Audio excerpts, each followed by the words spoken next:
오늘은 두 사람의 이야기 마지막 시간입니다. 다음 주에 선교 보고 주일이기 때문에 오늘 마무리를 하려고 하는데요. 오늘 본문은 사무엘하 24장 1절부터 25절까지고요. 백성의 수를 내게 보고하라 하니, 이 말씀 전하기 전에 먼저 사무엘하 24장 1절 2절만 제가 먼저 봉독해 드리도록 하겠습니다. 제가 가진 구약 성경으로 506쪽에 있습니다. 사무엘하 24장 1절 2절입니다. 여호와께서 다시 이스라엘을 향하여 진노하사 그들을 치시려고 다윗을 격동시키사 가서 이스라엘과 유다의 인구를 조사하라 하신지라. 이에 왕이 그 곁에 있는 군사령과 요압에게 이르되, 너는 이스라엘 모든 지파 가운데로 다니며 이제 단에서부터 브엘세바까지 인구를 조사하여 백성의 수를 내게 보고하라 하니. 아멘.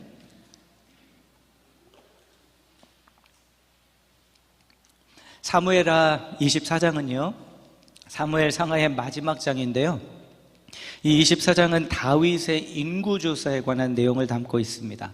다윗이 인구조사를 하고요, 이로 인해서 하나님의 재앙이 임하게 되고, 그런데 다윗이 여호와 앞에 번제와 화목제를 드림으로 그 재앙이 멈추는 것으로 책이 마무리됩니다.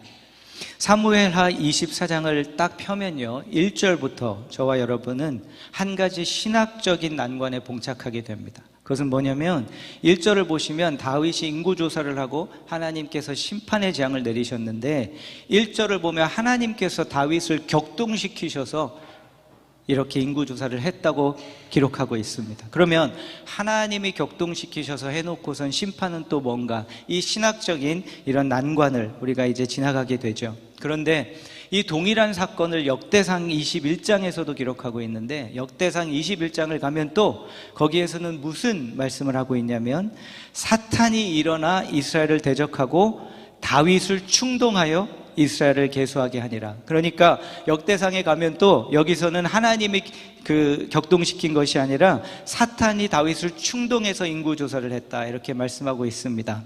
혹시나 도움이 될까 해서 역대상에 갔더니 역대상도 도움이 안 됩니다. 그러면 이것을 어떻게 우리가 일단 해석을 해야 될까요?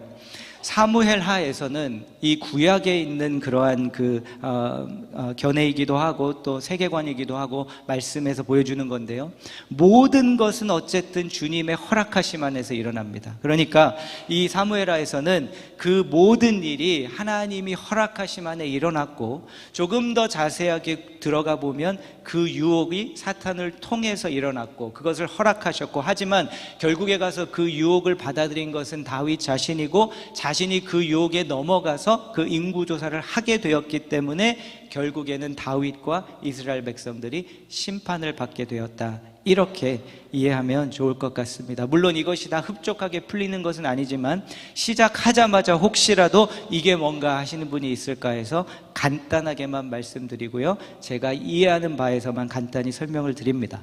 그런데 1절을 보시면 더 중요한 것은 하나님께서 다윗을 격동시키셨다가 아니라 바로 그 전입니다. 여호와께서 다시 이스라엘을 향하여 진노하사, 그러니까 하나님께서 이스라엘 향해 진노하셔서 이 모든 일들이 시작이 되었는데, 이것은 무엇을 의미하냐면 지금 이 상황, 이때에 이스라엘 백성들이 하나님의 진노하심을 받기에 합당한 그러한 존재들이 되어 있었다는 것입니다.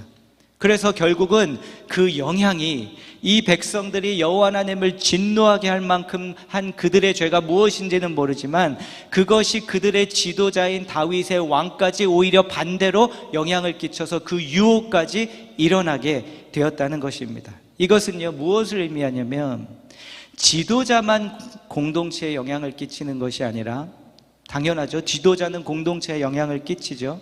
그런데 그것이 긍정적이든 부정적이든 공동체도 지도자에게 영향을 끼칩니다. 한쪽만 영향을 끼치는 것이 아니라 함께, 그러니까 예배도 좀 전에 말씀드린 것처럼 인도자만 예배를 함께 만드는 것이 아니라 함께 참여하는 성도들이 같이 함께 어떻게 예배를 드리냐에 따라서 그 예배가 결정된다는 겁니다. 바로 공동체가 지금 왕인 다윗에게까지 끼치는 이 부정한 영향이 다윗에게 유혹으로까지 이어진 것입니다.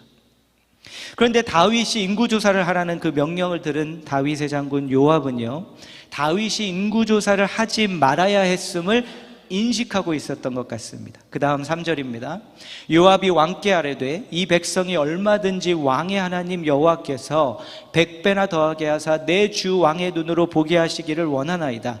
그런데 내 주 왕은 어찌하여 이런 일을 기뻐하시니까 하되, 무슨 말이냐면요, 저는 왕이 정말 막강한 나라의 왕이 되시길 원하고 하나님께서 우리의 수를 더 늘려주기 원하십니다. 그게 제 마음이지만, 그런데 왜 왕은 이미 주님이 하시고 있는 그 일이 있는데 왜 어찌해서 인구조사를 하려고 하십니까? 하시면 안 됩니다 라는 뉘앙스의 의미가 담긴 말입니다.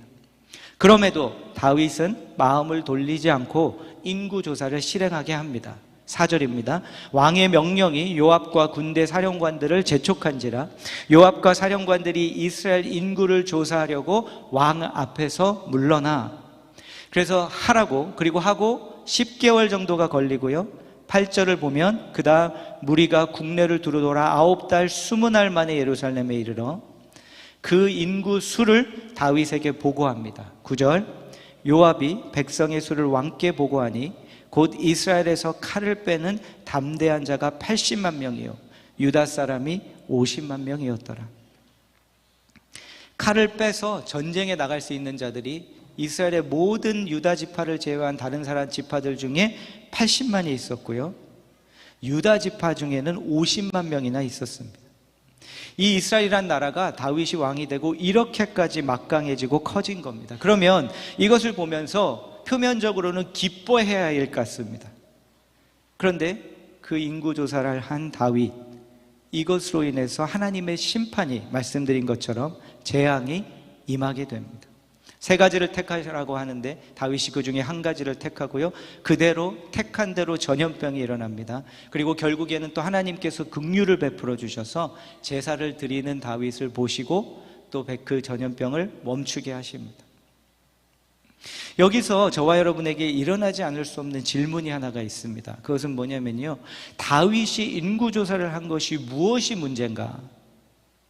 왜냐하면 민수기 1장 그리고 민수기 26장을 보면 하나님께서 이스라엘 백성들에게 모세를 통해 계수를 하라고 하십니다. 그러면 민수기에서 인구조사를 하라고 하시는 것과 지금 다윗이 인구조사를 하는 것은 무엇이 다른가? 민수기의 인구조사를 보면요, 민수기에서는 목적이 있었습니다. 전쟁 전입니다. 그리고 민수기에서는 하나님이 명령을 하십니다. 그런데 지금 이 인구조사를 보면 여기에는 목적이 없는 듯합니다. 특별히 중요한. 그리고 결국은 다윗이 그냥 가서 지시합니다. 그런데 더 나아가서 목적이 없는 인구조사는요, 백성들에게 또 짐이 됩니다. 왜냐하면 율법에 따라서 인구조사를 했을 때는 세금이 부과되기 때문에 그렇습니다. 출애굽기 30장 11절부터 이 말씀이 나오는데요, 여호와께서 모세에게 말씀하여 이르시되 내가 이스라엘 자손의 수요를 조사할 때에 조사받은 각 사람은 그들을 계수할 때에 자기의 생명을 속전을 여호와께 드릴지니 이는 그들을 계수할 때 그들 중에 질병이 없게 하려 함이라. 무릇 계수 중에 드는 자마다 성소의 세겔로 반세겔을 낼지니 한 세겔은 20게라라. 그 반세겔을 여호와께 드릴지며 계수 중에 드는 모든 자 곧 20살 이상 된 자가 여호와께 드리되. 그러니까 인구조사를 하면 세금이 부과되는 겁니다. 그리고 인구조사한 숫자에 따라서 각 한 사람 한 사람이 세금을 내야 되는 겁니다. 그러니까 인구조사를 하면 백성들에게는 짐이 되고요, 또 목적이 없는데 그 인구조사를 한다는 것은 이 의미 없는 짐을 그들에게 지게 하는 것입니다. 물론 한 사람이 바치는 그 속전의 액수가 별로 그렇게 크지 않기에 큰 어려움이 없다고 볼 수도 있겠지만, 이 숫자에 따라 그 속전 그리고 그 세금이 다 모여졌다고 생각해 보세요. 액수가 얼마나 되겠습니까? 어마어마하겠죠. 크겠죠. 그러면 그 모은 세금 때문에 그것이 바로 유혹이 될 수도 있습니다. 누구에게요? 성전을 이끌고 있는, 성전을 맡고 있는 자들, 아니면 왕에게도 유혹이 될 수 있습니다. 그래서 하나님께서 이것을 보시고 크게 진노하신 것 같습니다. 그렇다면 우리가 또 가지고 있는 질문은 이거죠. 하나님께서 명령하시지 않는 이 필요 없는 인구조사를 왜 다윗은 했을까? 왜 다윗이 하필이면 인구조사를 했을까? 성경은 정확하게 다윗이 어떤 마음이었다고 말씀하고 있지는 않는데요, 한번 추측을 해보면 다윗이 인구조사를 했던 이유는 이런 마음이었지 않았을까 싶습니다. 세어보고 싶었나 봅니다. 무엇을요? 자기의 나라가 얼마나 막강해졌는지 그냥 어느 날 세어보고 싶었나 봅니다. 그리고 세어보니까 결과는 무엇입니까? 이스라엘 다른 지파들에서 80만, 남유다의 50만, 내가 지금 군대를 이만큼이나 거리고 있구나, 엄청나게 큰 숫자를 그가 보고 봤습니다. 어떤 마음이 들었을까요? 물론 기분이 좋았겠죠. 그리고 이런 마음도 혹시 들었을까요? 역시 내가 추측했던 대로 확인하고 싶었는데 확인이 되었구나. 여러분, 저와 여러분도 그럴 때가 있지 않습니까? 아무것도 없고 하루하루가 절실하고 순간순간이 절실할 때는 숫자를 잘 안 셉니다. 정신없이 막 달리고 보니까 어느 날 내가 이루어 놓은 겁니다. 그리고 이루어 놓고 보니까 갑자기 없던 생각이 드는데요, 무슨 생각이 듭니까? 세어보고 싶은 마음이 일어납니다. 그리고 세어보게 되고요, 세어보니까 어떤 마음이 듭니까? 감사함도 있지만 나도 모르게 어깨가 살짝 으쓱해집니다. 그런데 다윗을 광야에서 그가 사울을 피해 다닐 때 보면은요, 다윗은요 지금 오늘 말씀처럼 수에 연연했던 자가 아니었습니다. 사무엘하 22장, 그가 광야에서 이 말씀, 광야에 있을 때 이렇게 말씀합니다. 22장 1절 사무엘상, 그러므로 다윗이 그곳을 떠나 아둘람굴로 도망하매 그의 형제와 아버지의 온 집이 듣고 그리로 내려가서 그에게 이르렀고 환난당한 모든 자의 빚진 모든 자와 마음이 원통한 자가 다 그에게로 모였고 그는 그들의 우두머리가 되었는데 그와 함께한 자가 400명가량이었더라. 그러니까 결국 그 광야에서는 한 400명 정도만 따라다녔는데 이 사람들이 뭐 용사들이라기보다는 그냥 방랑자들입니다. 도망다니는 자들이었는데 다윗의 사람들이 된 겁니다. 물론 힘도 됐겠지만 저는 오히려 이런 마음이 들었을 거예요. 얘네들 밥 어떻게 먹이지? 광야에서. 그런 다윗에게 사울이 2번 찾아오고 광야에서 다윗이 사울을 죽일 수 있는 기회가 2번이 있죠. 그런데 사울이 다윗을 찾아왔을 때는 이렇게 말씀합니다. 사무엘상 24장 2절입니다. 사울이 온 이스라엘에서 택한 사람 3,000명을 거느리고 다윗을 찾으러 옵니다. 26장 2번째 찾아올 때 2절입니다. 사울이 일어나 십광야에서 다윗을 찾으려고 이스라엘에서 택한 사람 3,000명과 함께 십광야로 내려가서 2번 다 3,000명을 거느리고 다윗을 죽이려고 옵니다. 그런데 다윗은 사울을 죽일 수 있음에도 불구하고 죽이지 않죠. 순식간에 조용히 죽여버릴 수 있는데 죽이지 않습니다. 그때 그 순간은 어떤 순간이냐면요, 이 나를 쫓아오는 3,000명을 한꺼번에 떼어버릴 수 있는 순간이고요, 더 나아가서는요, 그 3,000명이 내 사람이 될 수 있는 순간입니다. 사울을 죽이고 내가 사울을 죽였으니 나를 따르라. 그러면 그 3,000명을 얻게 되면 그 다음 3만 명을 얻을 수 있는 길이 될 수 있고요, 그 3만 명을 얻으면 그 다음에는 30만 명을 얻을 수 있는 그 기회의 순간이 2번이나 그에게 찾아왔던 겁니다.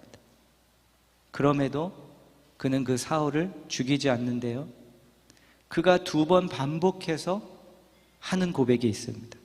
사울을 죽이지 않으면서 사무엘상 24장 12절, 여호와께서는 나와 왕 사이를 판단하사 여호와께서 나를 위하여 왕에게 보복하시려니와 나는 내 손으로 왕을 해야지 않겠나이다. 2번째, 사울을 죽일 수 있었는데 죽이지 않고 또 뭐라고 고백합니까? 26장 10절, 다윗이 또 이르되 여호와께서 살아계심을 두고 맹세하노니 여호와께서 그를 치시리니 혹은 죽을 날이 이르거나 또는 전장에 나가서 망하리라. 나는 숫자를 의지하지 않고 하나님을 의지하겠다. 그가 광야에서 2번 이렇게 고백합니다. 왕이 된 후에 블레셋과 전쟁을 합니다. 그런데 사무엘하 5장에 보면은 18절에서 블레셋 사람들이 르바임 골짜기에 가득한지라 이렇게 말씀하고 있습니다. 그런데 그때 다윗은 신경 쓰지 않습니다. 무엇을요? 그 골짜기에 가득한 블레셋 군대의 숫자에 신경 쓰지 않습니다. 그의 유일한 관심은 뭡니까? 그 다음 19절, 다윗이 여호와께 여쭈어 이르되 내가 블레셋 사람에게 올라가리이까? 여호와께서 그들을 내 손에 넘기시겠나이까 하니 여호와께서 다윗에게 말씀하시되 올라가라, 내가 반드시 블레셋 사람을 내 손에 넘기리라 하신지라. 다윗의 관심은 골짜기에 가득한 블레셋 사람들이 몇이냐가 아니라 여호와 하나님이 뭐라고 말씀하시는가. 사무엘하 6장에 가면은요, 다윗이 예루살렘을 정복하고 수도로 삼고 실로에 있는 언약궤를 가지고 오는 그 유명한 사건이 있는데요, 6장 1절에 보면 이렇게 말씀합니다. 다윗이 이스라엘에서 뽑은 무리 3만 명을 다시 모으고, 2절, 다윗이 일어나 자기와 함께 있는 모든 사람과 더불어 바알레 유다로 가서 거기서 하나님의 궤를 메어오려 하니. 그런데 여러분, 이거는 전쟁도 아니고 뭐 위험한 상황이 있는 것도 아닌데 언약궤를 가지러 가는데 뭘 3만 명이나 필요할까? 이 자체가 긍정적인지 부정적인지 정확히 알 수는 없으나 저는 다윗의 마음이 이때 어떤 마음이지 않을까 싶냐면요, 숫자를 생각 안 하는 겁니다. 하나님이니까 언약궤를 모시고 오니까 그래도 그 마음 안에는 어떻게든 최대로 그냥 해드리고 싶은 겁니다. 효율적인 거를 생각하고 있는 것이 아니라는 겁니다. 그래서 다윗의 삶을 돌아보면 그는 수를 세고 그에 따라 행동했던 자가 아니었습니다. 숫자를 의지하는 자가 아니었고요, 여호와 하나님을 의지하는 자였습니다. 그런데 이 다윗이 세월이 지나 변했습니다. 수를 세어보고 싶은 마음이 일어났고요, 그 수를 세봅니다. 그런데 참 재미있는 건 뭐냐면요, 민수기에 가면 2번 하나님께서 이스라엘 백성들에게 인구조사를 하라고 모세에게 말씀하시는데, 민수기에서는 이렇게 말씀하십니다. 여호와께서 모세에게 명령하신 대로 그가 시내 광야에서 그들을 계수하였더라. 그러니까 여호와께서 명령하신 것이 나오고 그에 따라서 순종함으로 계수했다가 나오는데, 오늘 다윗의 인구조사에는 그런 표현이 나오지 않고요, 어떤 표현이 나옵니까? 백성의 수를 내게 보고하라 하니. 표현 자체가 다릅니다. 그러니까 그가 그렇게 생각했을 수도 있고 안 할 수도 있지만 그 순간만큼은 이게 내게 내 백성의 수를 보고하라, 자기도 모르게 내 것이 되어버려 있는 겁니다. 결국 다윗이 자신의 마음의 동기가 주님 앞에 죄였음을 깨닫고 고백하고 회개합니다. 10절, 다윗이 백성을 조사한 후에 그의 마음에 자책하고 다윗이 여호와께 아뢰되 내가 이 일을 행함으로 큰 죄를 범하였나이다. 여호와여, 이제 간구하옵나니 종의 죄를 사하여 주옵소서. 내가 심히 미련하게 행하였나이다 하더라. 그리고 그가 회개합니다. 수를 센 것을, 어떤 마음으로 그 수를 셌는지 그 마음을 주님 앞에 회개합니다. 사랑하는 성도 여러분, 여러분은 지금 어떤 수를 세고 있으십니까? 전에는 세지 않던 수였는데 세기 시작한 수가 있으십니까? 왜 세고 계십니까? 무엇이 바뀌어서 수를 세지 않던 내가 수를 세기 시작하는 사람으로 되어버렸습니까? 무엇이 바뀌어서, 그 바뀐 것이 무엇인지를 오늘은 한번 짚어보시기를 바랍니다. 그리고 내가 의지하고 있는 수는 무엇입니까? 그래도 내가 성경 통독을 한 게 몇 번인데, 그래도 내가 신앙생활 한 지 지금 몇 년째인데, 그래도 내가 주일학교 교사를 한 지 지금 몇 년째인데, 내가 이러한 선교를 몇 번 다녔는데, 수는 세고 있는데 막상 3,000명이 아니라 다윗처럼 30명 앞에서 수는 세면서 30명이 두려워서 타협하고 있지는 않으십니까? 숫자를 세지 않으셨을 때는 숫자가 보이는 것이 아니라 그 광야에서 주님께 매달리고 주님이 보여서 숫자를 걱정하고 숫자를 두려워하지 않고 그 야성으로, 광야의 영성으로 끈질기게 주님 붙들며 살아갔는데, 이제는 숫자를 보고 수를 세면서 안주하고 있고 타성에 젖어 있지는 않으십니까?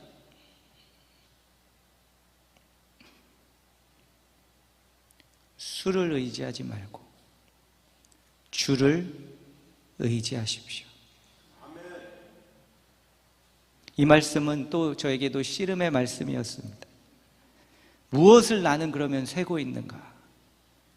계속 세고 있을 때 뜻밖에도 저에게 주신 깨달음은 이거였습니다. 제가 목회에 해온 연수 횟수를 세고 있더라고요. 그래도 내가 목회 이제 한 지 20년이 넘었는데, 진짜 개척하면서 이제 7년째 됐고 6년 했는데, 야, 누가 개척하겠다면 나한테 와라. 내가 다 얘기해 줄게. 얼마나 힘든지. 내가 발로 안 다녀본 데가 없고 문을 안 두드려 본 데가 없는데, 이게요, 영적 꼰대는 젊은 사람도 되는 거더라고요. 제가 보니까.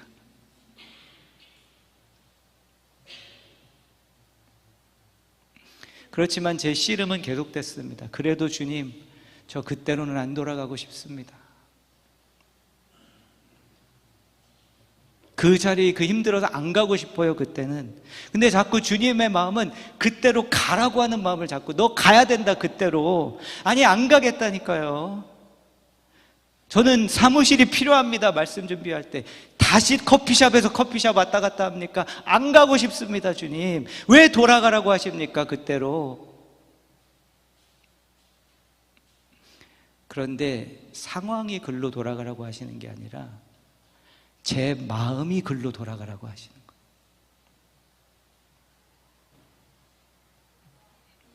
제 컴퓨터 안에는 저의 X파일이 있습니다. 목회자들 중에는 X파일들이 있다고 그래요. 어느 누구에게도 보여주지 않는 X파일, 언젠가 열릴 X파일. 그런데 제 X파일은 그런 X파일이 아니라 헬라어로 예수님이 크리스토스예요. 크라이스트. 근데 그 처음 단어가 X예요. 그래서 저에게는 제 X파일은 크라이스트 파일입니다. 그럼 거기에 들어가면 한소망 시작할 때부터 1년씩 올해의 간증들이 있습니다. 제 컴퓨터 안에. 2024년은 채운 거 있느냐? 타이밍이 너무나도 정확하게, 이게 그냥 우연이기에는 일어날 수 없는 일들이 일어났던 너의 컴퓨터에 기록된 그것들 24년에는 있느냐? 나는 지금 네가 그걸 회복하기 원한다는 거다. 그 마음. 커피숍에서 커피숍으로 다녀도 그것이, 그리고 발로 다니면서 다 두드리고 다녔어도 기대감과 두근거림이 있었던 그 마음, 거기로 돌아가라는 겁니다. 상황을 글로 다시 바꾸라는 것이 아니라.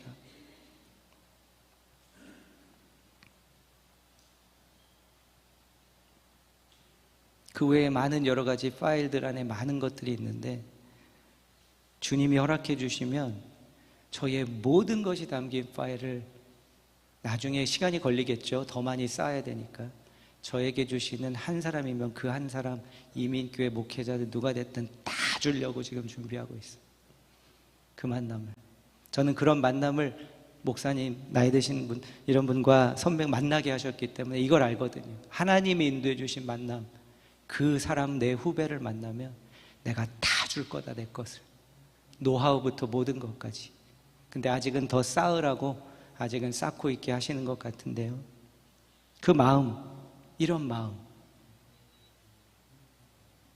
그러니까 이스라엘 왕은 신정정치 국가로서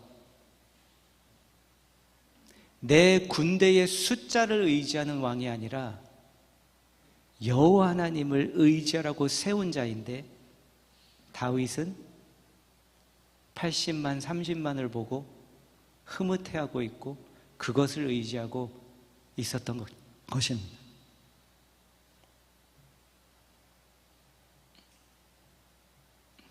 오늘 여러분과 그래서 나누고자 하는 대지가 이건데요, 여러분, 그래서요, 숫자의 미혹을 조심하십시오. 숫자의 유혹을 잘 뿌리치십시오. 숫자에 따라 여러분의 가치를 결정하지 마십시오. 왜 한 목회자의 가치가 성도 숫자로 결정이 됩니까? 그 목사의 진실함으로 결정이 되어야지. 제가 말씀드린 제 X파일, 저도 어느 순간 그 후배에게 나눠주겠다고 간직하고 있는 것, 제가 만난 그 목사님은요, 대형교회 목사님 아니었습니다. 그런데 진짜 제가 전수받아야 할 걸 받았습니다. 저도 그 만남이 일어나면 그 사람에게 줄 겁니다. 유명한 목사가 아니기 때문에 하나님이 인도하신 사람을 만나게 할 겁니다. 그러면 그 사람에게 전해줄 겁니다. 여러분을 계속 이렇게 막 왔다 갔다 하게 하는 감정적으로 그 숫자가 뭡니까? 왜 여러분의 존재 가치가 그 숫자로 결정이 됩니까? 왜 그 숫자에 따라 어느 날은 기뻤다가 기쁘지 않다가 합니까?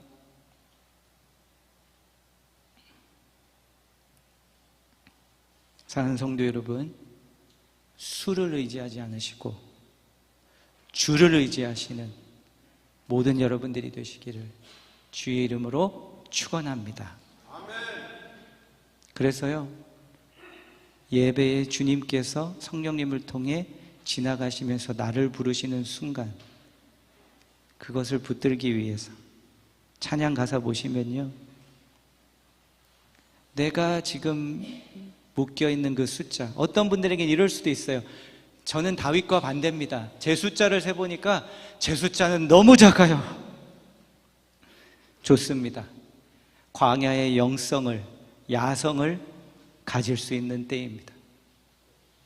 그 마음으로 오늘 찬양 부르시면서 나의 소망 되신 주를 바라봅니다. 숫자를 바라보지 않겠습니다. 숫자를 세지 않겠습니다. 연연하지 않겠습니다. 주를 바라보겠습니다. 그리고 그 순간 주님을 붙드시고, 주님을 내가 붙들려고 할 때 주님께서 나를 붙들어 주시면서 나를 묶고 있던 그 숫자에서 나를 자유케 하시고 풀어주시며 놀라운 새로운 믿음이 일어나게 하시는 그 은혜가 있기를 간절히 소원하고 축원합니다. 아멘. 우리 같이 함께 찬양하겠습니다.